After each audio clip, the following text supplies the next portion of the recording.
બાપાના નામનો નાનો એવો દોરો બાંધે જી બાબુ તો પણ માલઢોરને સારું થઈ જાય. અને કોઈને સર્પદંશ થયો હોય, વીછી મતલબ કરડી ગયો હોય જી બાબુ તો પણ એમનો દોરો બાંધે જી જી તો એનું ઝેર ચડતું નથી. જીવનમાં આપણી પાસે બધું છે પણ આપણું કાંઈ નથી. જી બાબુ જ્યારે એ સમજાય ત્યારે વૈરાગ થાય. તો જય ગિરનારી, જય ભોળિયાનાથ. મિત્રો, ફરીવાર સ્વાગત છે આપણી યુટ્યુબ ચેનલ અખંડ મોજ અને ફેસબુક પેજ ગિરનારી મોજ ઉપર. તો ફરીવાર મિત્રો આપણે ભ્રમણ કરતા કરતા આવી ગયા છે મહંત શ્રી ધુદાસ બાપુ પાસે, પાવડા ગામ.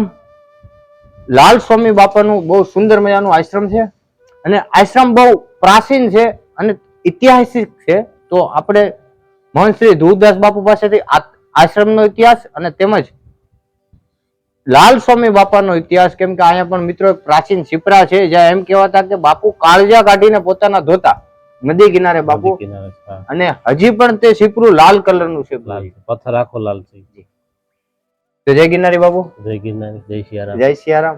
તો બાપુ સર્વપ્રથમ આશ્રમનો થોડોક પરિચય દેજો ને પછી આપશ્રીનો પરિચય દેજો. આપણા ઉના પંથકમાં તુલસીશ્યામમાં જી બાબુ રસ્તામાં વચ્ચે જતા વાવરણા ગામ છે. જી ગુરુજી. જ્યાં લાલ સ્વામીની જગ્યા આવેલી છે. અતિ પૌરાણિક અને અતિ પ્રાચીન છે. જી.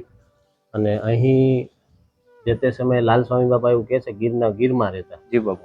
અને પછી વિચરણ કરતા કરતા અંબાડા રહેતા અને અંબાડાથી પછી વાવરડા મુકામ કર્યો. જી બાબુ. અને લાલ બાપાનું જીવન તો છે ને એના અનહદ રહસ્યો છે, અનહદ પરચા છે જેના કોઈ આપણે અગણિત છે, ગણિત ન હતું. જી બાબુ. લાલ સ્વામી બાપાનું મૂળ સ્થાન ગીરમાં આવેલું છે. ગીરથી વિચરણ કરતા કરતા અંબાડા અને અંબાડાથી પછી અહીંયા. જી બાબુ. અને આ જગ્યાની ખાસિયત એવું છે કે અહીં લાલ બાપાએ એક ડાળખી મતલબ દાતરનો જે લીમડો હોય લીમડો વાવેલો. જી બાબુ. અને એમાંથી ને એક ડાળખી મીઠી, દાંતણ ક્યારે ઉગતું નથી પણ દાંતણ વાવેલું. જી બાબુ. બે ડાળખી એમાંથી ને એક મીઠી ડાળખી, બાકી આખો લીમડો કડવો. અને આ જગ્યાને આશરે 250-300 વર્ષ જેવું થઈ ગયું છે ઇતિહાસમાં અને લોકવાયકા મુજબ. જી બાબુ. પછી આપણે કંટાળાનું કદાચ તમે નામ સાંભળ્યું. જી બાબુ. એ પણ નોળ પરિવાર છે આખો. જી બાબુ. એ પણ લાલ સ્વામી બાપાને ખૂબ માને અને આજુબાજુમાં બાપાના પરચા ખૂબ. જી બાબુ. કોઈની ગાય બીમાર હોય, કોઈની ભેંસ બીમાર હોય તો લાલ બાપાના નામનો નાનો એવો દોરો બાંધે. જી બાબુ. તો પણ માલઢોરને સારું થઈ જાય. અને કોઈને સર્પદંશ થયો હોય, વીછી મતલબ કરડી ગયો હોય તો પણ એમનો દોરો બાંધે તો એનું ઝેર ચડતું નથી. અને આપણે નજીક શાહી નદી આવેલી છે, તુલસીશ્યામ માંથી નીકળે. જી બાબુ. ત્યાં લાલ સ્વામી બાપા સ્નાન કરવા જતા અને સ્નાન કરી અને પોતાના શરીરના આંતરડા, કાળજા આપણે કહીએ, કાઢી અને ત્યાં ધોઈ અને પથ્થર ઉપર રાખતા. જી બાબુ. અને એ પાછા પોતે અંદર મતલબ એની જે કઈ ક્રિયા હોય કરતા. જી બાબુ. તો એ પથ્થર પણ હજી જે જગ્યાએ આંતરડા બધું મૂકતા આખી પથ્થર પણ જ્યાં તમે ખોદો ત્યાં હજી પથ્થર લાલ જ નીકળે. જી બાબુ. અને એને લાલ છીપરું હોતે ને કહેવાય. લાલ છીપરું પણ કહેવામાં આવે છે. બાજુમાં ત્યાં ભૂતળા દાદાનું પણ સ્થાનક છે. અને અહીં આપણે મુખ્ય રાધા કૃષ્ણ મંદિર છે, રામજી મંદિર છે, પછી અંબાજી મંદિર છે અને એક શિવજી મંદિર. એ પણ અતિ પૌરાણિક છે. કામનાથ મહાદેવ. કામનાથ મહાદેવ અતિ પૌરાણિક છે. બધી જગ્યાએ એક શિવલિંગ હોય પણ આપણે ત્યાં 3 છે. જી બાબુ. બે સ્થાપિત છે અને એક ચલિત છે. અને બાપુ આ વિશે થોડીક વિશેષતા, કેમ કે બાપુ નાની ઉંમર અને જવાનીમાં વૈરાગ એ બહુ અદ્ભુત વસ્તુ છે બાપુ. તો આ વૈરાગની શરૂઆત ગુરુજી કેવી રીતના થઈ થોડુંક જણાવો બાપુ. મારી ઉંમર તો બહુ નાની હતી ત્યારથી હું આમ તો ખાખી સંતો હારે જોડાયેલો. મારો પરિવાર પણ મતલબ પહેલેથી જોડાયેલો. જી જી.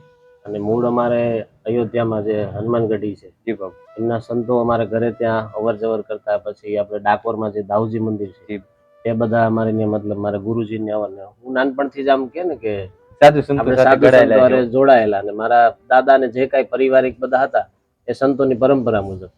પછી મને ઠાકોરજીની કઈ ઈશ્વરની કૃપા હશે તો મને એવું થયું અને હું પોતે પણ સ્ટડી કરતો, ભણતો. ભણતા ભણતા આશ્રમમાં જઈ સેવા પૂજા કરતો અને ભગવાનની સેવા. એમાંથી મન ધીરે ધીરે વૈરાગ તરફ પડી ગયું. બાપુ એવું કી ઘટના ઘટી કે એવો ટર્નિંગ પોઈન્ટ કે પાકું થઈ ગયું કે વૈરાગ્ય સિવાય જીવનનું ઉદ્ધાર નથી?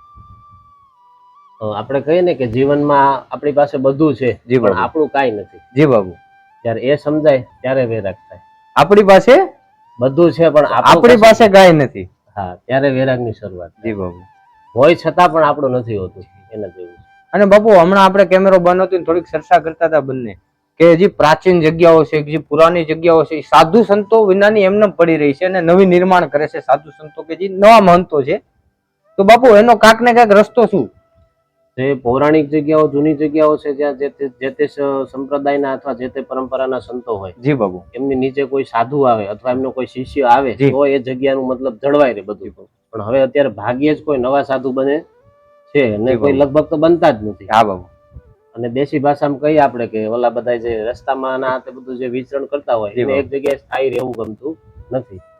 અને પછી અમુક જે ઉંમરલાયક સંતો છે જી બાબુ. વયોવૃદ્ધ એ કઈ ખાસ તો એનું માન કરતા હોય ને ભગવાનની સેવા પૂજે. ત્યાં જે નવા સંતો જાય જી બાબુ, એ થોડોક સમય રહે, ટ્રેન થાય, પછી એને ખ્યાલ આવે જી બાબુ, કે આ રાતની સેવા પૂજા કે જે કઈ હોય જી. પણ એ કઈ સેટ થતા નથી. અંદર એવું જે ફરેલા હોય ને એક જગ્યાએ સ્થિત થવું નથી. એટલે આ રીતની જે કઈ છે. અને બીજું એક અત્યારે બધા છે ને સાધુ અને શિષ્યો બહુ ઓછા મળે, ગુરુ વધારે મળે. એટલે મેન ટર્નિંગ પોઈન્ટ આ આવી જાય કે કોઈને જલ્દી સેવા કરવી નથી, બધું જલ્દી જોઈએ છે, પદ જોઈએ, પણ એના માટે થોડું ઘસાવવું પડે, સંઘર્ષ કરવો પડે. જય ભોળિયાનાથ મિત્રો, જો બાપુ સત્સંગમાં કહેતા હતા ને, જે ડાળ મીઠી છે મિત્રો, એ આ ડાળ છે, મંદિર ઉપર જઈ રહી છે. અને આ લીમડો છે જેને દાંતણ માંથી લાલ સ્વામી બાપાએ વાવેલો. તમે કોઈ દી સાંભળ્યું હોય કે દાંતણ હોય ને તૂટી જાય ને પછી સાવીની પછી વાવી કોઈ દી ઉગે નહીં? પોસિબલ નથી.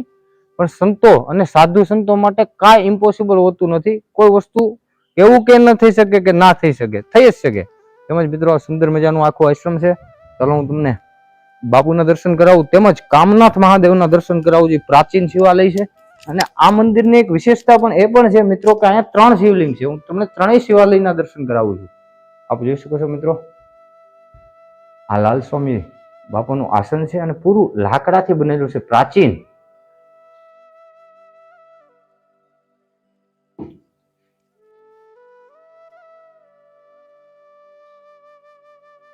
તેમજ મિત્રો આ એક શિવલિંગ, હું તમને હજી બીજી 2 શિવલિંગ બતાવું. તેમજ હનુમાનજી મહારાજ, રાધા કૃષ્ણ,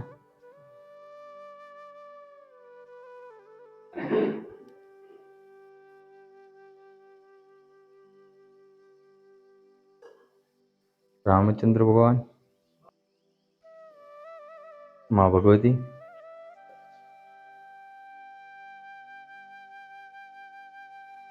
તો મિત્રો કામનાથ મહાદેવ આપ જોઈ શકો છો. 2 શિવલિંગ છે, એક પાછળ છે એક આગળ છે. માં ભગવતી ભવાની હમણાં થોડાક સમયમાં જે ગિરનાર બચાવો આંદોલન ચાલ્યું હતું ગુરુજી, તેમાં આપ રૂબરૂ એ મીટિંગ પણ અટેન્ડ કરેલી હતી અને આંદોલનમાં ભાગ પણ લીધો હતો. તો ગુરુજી આનું નિષ્કર્ષ શું આવશે? કેમ કે આની પહેલાની ગુરુજી તો કે આપણે ગોરખટુક ઉપર આજથી 4-5 વર્ષ પહેલા જઈને ત્યાં તોડફોડ કરવામાં આવી હતી. પછી ઓગટટુક ગુરુજી, એવી ગિરનારની ઘણી ટૂંક છે. અને પછી હાલમાં જે ઘટના ઘટી હતી તેની પછીનું આખું આંદોલન થયું, ગિરનાર બચાવો આંદોલન, કે શેષાવન કે સીતાવનની જગ્યાઓમાં કબજો કરવામાં આવ્યો, જ્યાં એક લાકડું નથી કપાતું કોઈથી, જ્યાં જૈન સંપ્રદાયના લોકો ગુરુજી સમગ્રને નાશ કરીને પોતાનું નવું આશ્રમનું નિર્માણ કરે છે. તો એનો સ્ટોપ ગુરુજી ક્યારે થશે? એનો નીકળવાનો રસ્તો શું ગુરુજી? ગિરનારમાં તો મુખ્ય હમણાં થોડા સમય પહેલા ઘણા સમયથી કઈક નવું જૂનું હોય જ છે.